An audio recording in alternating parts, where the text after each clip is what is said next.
గోదావరిలో వరద నీటి మట్టం క్రమంగా పెరుగుతోంది. గోదావరి ఉపనదులైన శబరి, సీలేరు ఉధృతంగా ప్రవహిస్తున్నాయి. ఏజెన్సీలో కురిసే వర్షాలతో గోదావరి ఉపనదులు ఉప్పొంగి ప్రవహిస్తున్నాయి.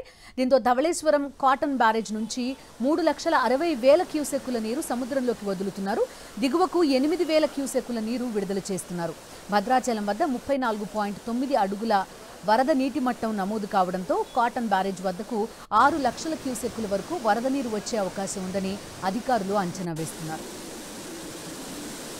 గోదావరి వరద ప్రభావంపై మరింత సమాచారం ధవళేశ్వరం కాటన్ బ్యారేజ్ నుంచి మా ప్రతినిధి హరీష్ అందిస్తున్న రిపోర్ట్. ఎగువ ప్రాంతంలో భారీగా వర్షాలు కురుస్తుండటంతో గోదావరిలో వరద నీటి మట్టం పెరుగుతుంది. ప్రస్తుతం అయితే 175 గేట్లు తెరిచి 3,60,000 క్యూసెక్కుల నీటిని దిగువ విడుదల చేస్తున్నారు. అదేవిధంగా తూర్పు మధ్య పశ్చిమ డెల్టాలకు 8,000 క్యూసెక్కుల నీటిని అయితే విడుదల చేస్తున్నారు. ప్రస్తుతం గోదావరిలో పెరుగుతున్న వరద నీటి మట్టం వల్ల పెద్దగా కింది స్థాయిలో ప్రమాదమే లేకపోయినా సరే కోనసీమలో కొన్ని లంక ప్రాంతాల చుట్టూ అయితే వరద ప్రభావం కాస్త కనిపించే అవకాశం ఉంది. ప్రధానంగా కాజువేలు అయితే గంటిపెదపూడి కాజువే అదేవిధంగా కనకాలంక కాజువే కూడా వరద నీటి బారిన పడే అవకాశం ఉంది. ఆ ప్రాంతాల్లో ఇప్పటికే కాజువేలు కొట్టుకుపోవడంతో వారం రోజుల క్రితం గోదావరికి దాదాపు 6.5 లక్షల క్యూసెక్కుల నీరు అదనంగా వచ్చింది. దాన్ని విడుదల చేశారు. దాంతో అక్కడ కాజువేలు కొట్టుకుపోయింది. ప్రస్తుతం అయితే ఆ కాజువేల పరిస్థితి అలాగే ఉంది.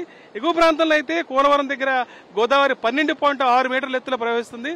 ప్రస్తుతానికైతే ప్రమాదకర స్థాయిలో అయితే గోదావరి ప్రవాహం లేదు. కానీ ఇదే విధంగా గోదావరి ఉపనదులైన శబరి, సీలేరుతో పాటు కొండ ప్రాంతాల్లో ఉన్న వాగులు కూడా గోదావరిలో వచ్చి చేరితే మాత్రం గోదావరిలో వరద నీటి మట్టం మరింత పెరిగే అవకాశం ఉంది.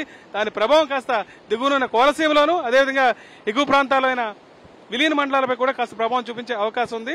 ప్రస్తుతం అయితే 3.5 లక్షల క్యూసెక్కుల నీటిని దిగువ విడుదల చేస్తున్నారు. ధవళేశ్వరం కాటన్ బ్యారేజ్ నుంచి హరీష్ ఫర్ సాక్షి న్యూస్.